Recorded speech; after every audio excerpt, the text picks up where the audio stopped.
அதையும் தாண்டி புனிதமானது.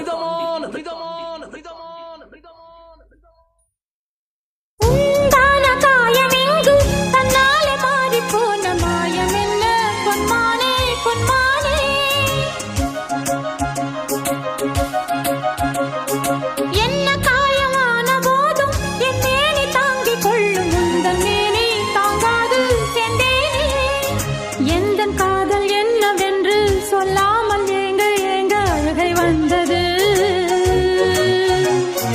எந்த சோகம் உன்னை தாக்கும் என்றெண்ணும் போது வந்த அழுகை நின்றது. மனிதர் உணர்ந்து கொள்ள இது மனித காதல் அல்ல, அதையும் தாண்டி புனிதமானது. அபிராமியே தாலாட்டும் சாமியே நான் தானே தெரியுமா?